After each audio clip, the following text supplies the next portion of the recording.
Il y a eu beaucoup de bruit autour du fait que j'ai dit que je n'avais plus de maison, etc. Et ouais, voilà. En fait, c'est un choix de vie, c'est pas dû à une infortune. Et d'ailleurs, je remercie parce que ça a tellement été déformé ce que j'ai dit par des gens qui ont laissé entendre que j'étais à la rue, que j'avais plus d'argent, que j'ai reçu des.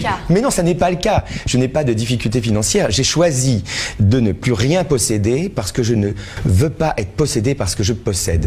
Je veux pas être possédé parce que je possède.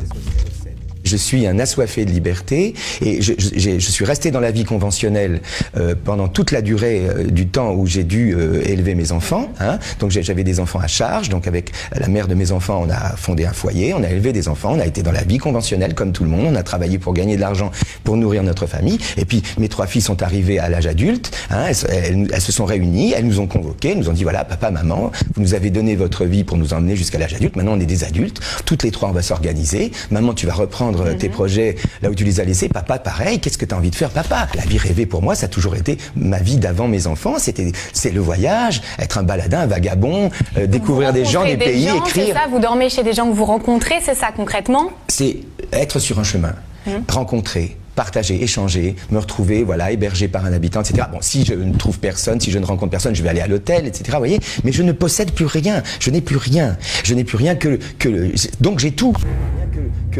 Donc j'ai tout. Diogène, ce qui est un de mes maîtres à penser. Diogène, un jour, il a vu des enfants boire de l'eau dans leurs mains, il a cassé son verre en argile. L'idée, c'est que tout ce qui n'est pas nécessaire n'est pas utile. C'est que tout ce qui n'est pas nécessaire n'est pas utile. Je crois qu'il faut s'alléger dans l'existence. Quand on n'a plus de charges à payer, de maisons, de crédits, de machin, ça, on a beaucoup d'argent pour vivre. Donc tout le monde ne peut pas le faire. Moi, pendant la période où j'ai eu mes enfants à charge, je n'ai pas pu le faire. Maintenant, mes enfants me libèrent de ma charge et de mon devoir, et j'entends en profiter. Je fais partie des gens qui considèrent que l'argent liquide n'est pas l'argent sale. Moi, pour moi, l'argent sale, c'est le faux argent.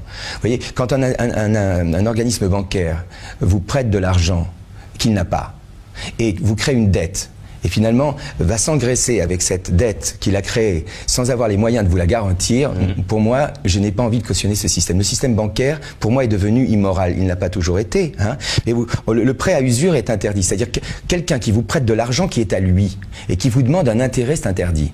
Mais quelqu'un qui vous prête de l'argent qu'il n'a pas et qui vous demande un intérêt, pourquoi c'est vertueux ça? Pour moi, ça n'est pas vertueux. Et ça atteint des niveaux aujourd'hui que je n'ai pas envie de cautionner. Alors, je ne dis pas que c'est simple, car tout est fait aujourd'hui pour être placé sous la dictature bancaire. Mais la dictature bancaire, de la banque telle qu'elle est conçue aujourd'hui, s'effondrera.